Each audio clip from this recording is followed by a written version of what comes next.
Hi! In this tutorial, you'll be learning how to make a turquoise, pearl, and cubic zirconia bracelet. The tools that you're going to need for this tutorial are a pair of wire cutters, a pair of flat nose pliers, and a pair of needle nose pliers. And you're also going to need a crimping tool because we're going to crimp 2 beads, one on each end of the bracelet. There are going to be a few different kinds of beads that we're going to use in this bracelet. So first off, we're going to use some metal spacer beads. We're going to use some black cubic zirconias. We're going to use some freshwater pearls. We're going to use some turquoise beads, and then we're going to use some seed beads. So you'll need 6 metal spacer beads. You'll need 12 black cubic zirconia beads. You'll need 6 freshwater pearl beads, 3 rounded, slightly oval turquoise beads. They're pretty small. And then you'll need 18 seed beads. These are kind of big seed beads. I have them kind of like a bronze color. Okay, we're going to also need 2 crimp beads, and these are tiny. I don't know if you can see them, but we'll need 2 of them. We're going to need a clasp, so I just chose a lobster clasp. And then we're going to need 2 jump rings for finishing our bracelet on the end.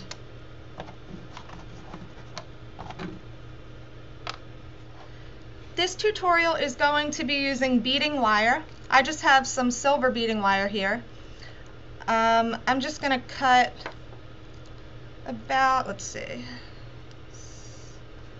13, about 10 to 12 inches because I'd rather have too much than too little. That's the worst. So I'm just going to cut a length of that. Okay, the first thing that we're going to do is we're going to string on one of our seed beads, and then we're going to string on another pearl bead.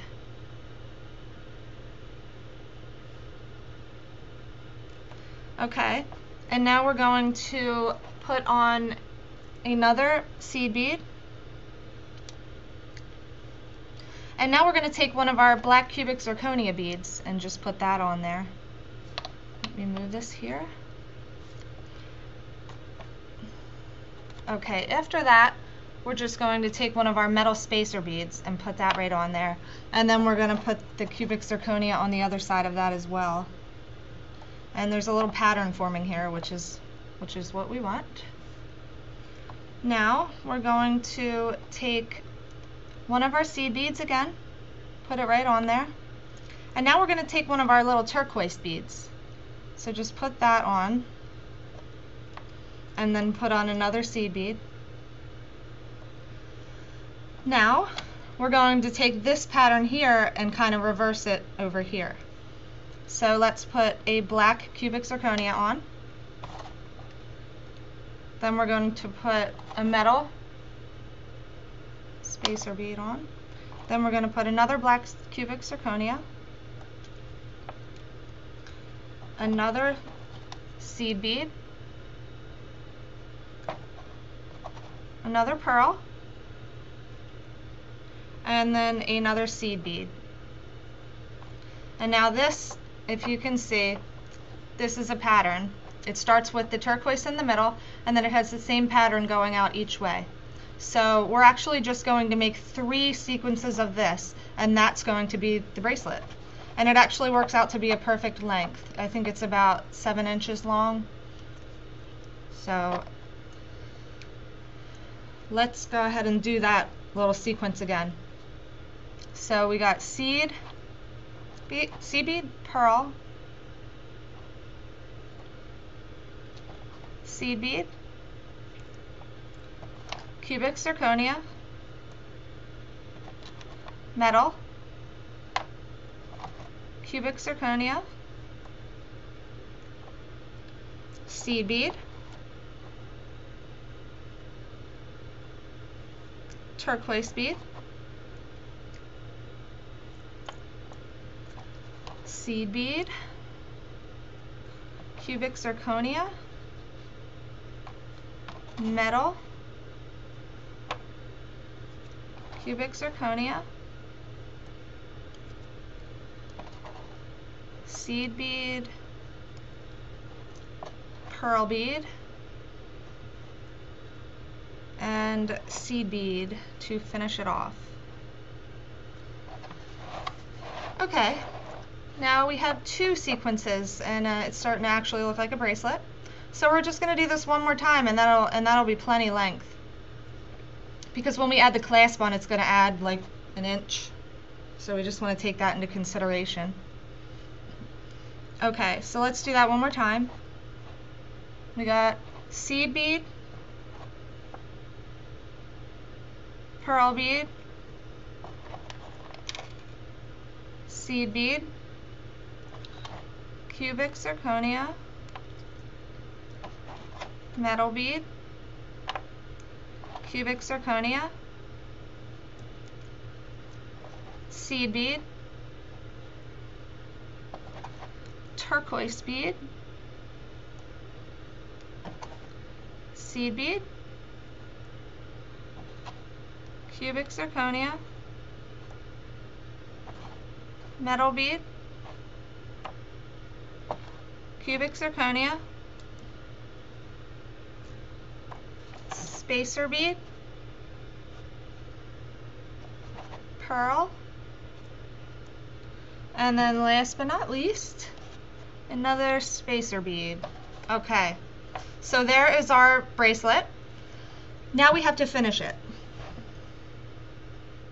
To finish our bracelet, we're going to take one of our little tiny seed beads, and we're going to take one end of the wire. Make sure you don't pull it, because then the other side slides out, and sometimes the whole bracelet will just slide out the other side, and that's pretty frustrating. So just take that, and you're going to put the crimp bead on there, and you're just going to kind of hold it with your fingers, and then take one of your jump rings and put it on there too.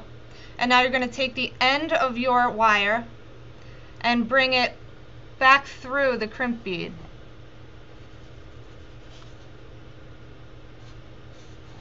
Just like that, and just kind of get it as close to as possible, but not too close, because then the jump ring won't move freely. Okay, and now we're going to crush this thing with our crimping tool. So there should be 2 grooves on your crimping tool. The one that's closest to the back, that's the one you're going to use first. So just put the crimp bead in that little tool, and then just crush it down. And you should see it creates like a little dent in it, which we're going to then bend in half with this groove on the very tip of the crimp tool. So we're just going to grip the crimp bead sideways instead of forward, and just crush it in half. And then you can just tighten it when you're done.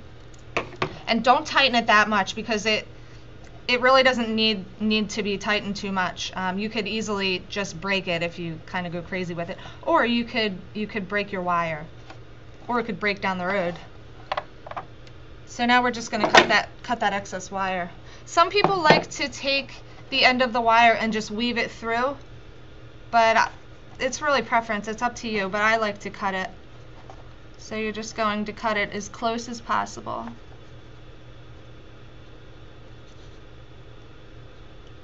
There we go. Okay, now I have one side done. Now let's go to the other side. We're going to take another crimp bead, and let me cut this little bent part off, because that'll be annoying. Alright, take another crimp bead and put it on, grab it, and then take a jump ring, put that on, and now you're going to bring your wire back through, and then just grab the wire and just pull it down.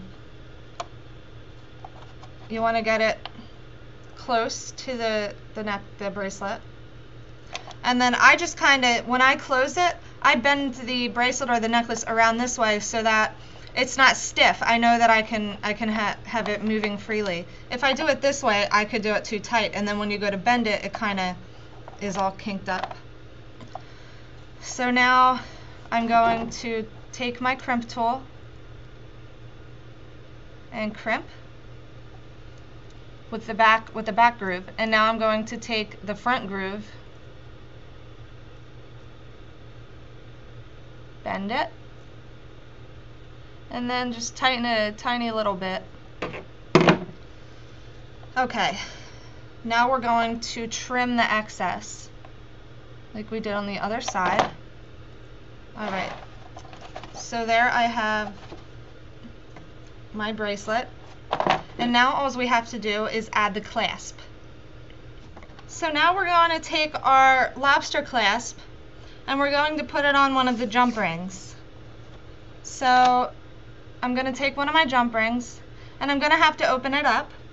So I'll take a pair of flat nose pliers and just grab it.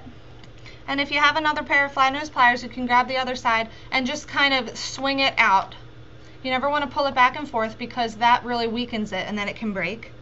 So I'm just going to use my fingers because these aren't really that strong. I'm just going to bend it out just like that. Now I'm going to take my lobster clasp and just put it on there. And then I'm just going to close my jump ring. Okay. And there we have a finished bracelet.